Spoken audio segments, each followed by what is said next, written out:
مولاي صل وسلم دائما ابدا على حبيبك.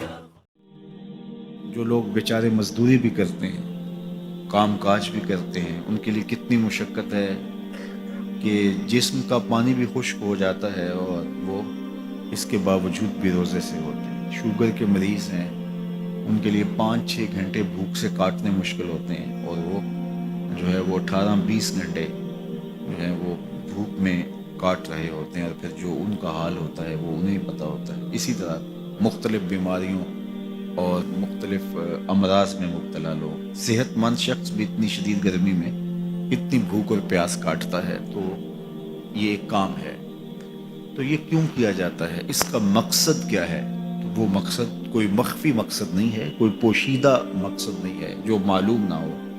وہ قرآن نے بیان کر دیا، اور وہ کیا ہے؟ تقوی.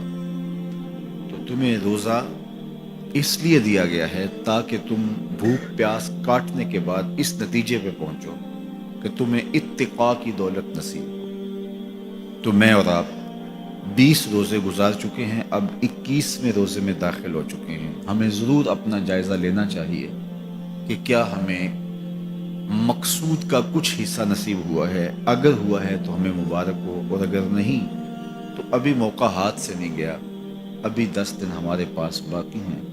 تو بھرپور محنت کر کے، مشقت کر کے اپنے آپ کو اس منزل تک لے جانا چاہیے. بعض اوقات ایسا ہوتا ہے کہ برتن کے پیندے میں سوراخ ہوتا ہے اور آپ اوپر سے پانی ڈالتے رہتے اور نیچے سے وہ بہہ جاتا ہے. تو آپ سارا دن بھی اس کے اندر پانی ڈالتے رہیں تو اس میں جمع نہیں ہو پاتا، کیونکہ اس کا پیندہ جو ہے وہ سوراخ ہے. تو اگر ہم بھوک اور پیاس کاٹتے رہیں، کوئی نتیجہ نہ پیدا ہو رہا ہو، تو پھر ہمیں دیکھنا ہوگا کہ کہیں کوئی ایسا سقم تو نہیں ہے کہ جس سے ہمارا عمل جو ہے وہ پانی کی طرح بہہ رہا اور ضائع ہو رہا ہے اور اندر کچھ بھی نہیں ٹھہر رہا. اور روزے میں اللہ تعالیٰ ہمیں ایک موقع دیتا ہے ہم اپنے آپ پہ غور کریں. دیکھیے، میں اور آپ یہ کہتے ہیں کہ یہ جو اعمال بد ہیں یہ شیطان کی وجہ سے. شیطان ایک ایسا مکار، ایک ایسا زیرک، ایک ایسا چالاک دشمن ہے کہ جو ہمیں چاروں طرف سے حملہ آور ہو رہا ہے. یہ چمکھی لڑائی ہے شیطان کے ساتھ ہماری. اس نے کہا میں دائیں سے آؤں گا، بائیں سے آؤں گا، آگے سے آؤں گا، پیچھے سے آؤں گا. وہ کسی نہ کسی طریقے سے آتا ہے.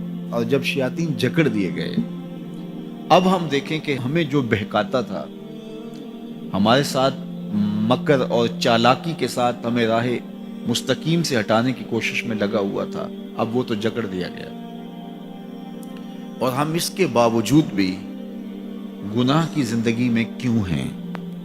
یہ میرے لیے اور آپ کے لیے ایک سوچنے کی بات ہے کہ جو چیز ہمارے بہکاوے کا سبب تھی وہ تو اب نہیں رہی، وہ تو جکڑ دی گئی. اور یہ پکی اور طے شدہ بات ہے کہ وہ واقعتاً جکڑ دیا گیا. تو اب ہم اس کے باوجود کیوں گناہوں بھری زندگی بسر کرتے ہیں؟ تو ایک ہمارے لیے یہ سوچنے کا موقع ہے، کیا شیطان کی مسلسل صحبت کے نتیجے میں کہیں ہم خود ہی شیطان صفت تو نہیں ہو گئے کہ شیطان بند بھی گیا ہے، اور اس کے باوجود اگر ہم کسی کو دکھ دے رہے ہیں، اس کے باوجود ہم کسی کی غیبت کر رہے ہیں، اس کے باوجود ہم کسی پہ ظلم کر رہے ہیں، اس کے باوجود اگر ہم رزق حلال کی بجائے رزق حرام اکٹھا کر رہے ہیں، تو پھر ہمیں دیکھنا ہوگا کہ کہیں ایسا تو نہیں ہے کہ شیطان کی مسلسل صحبت کی وجہ سے اس کی صفتیں ہمارے اندر تو پیدا نہیں ہوگی، اس نے ہمیں اپنے رنگ کے اندر رنگ تو نہیں دیا. شیطان کی وجہ سے ہم اتنے شیطان وصف ہو گئے، شیطان صفت بن گئے کہ شیطان رخصت بھی ہو چکا، جکڑا بھی گیا، لیکن اپنی عادتیں، اپنے اوصاف، اپنا رنگ ہمارے اوپر چڑھا گیا. ہم جہاں تھے اور وہیں کے وہیں کھڑے ہیں.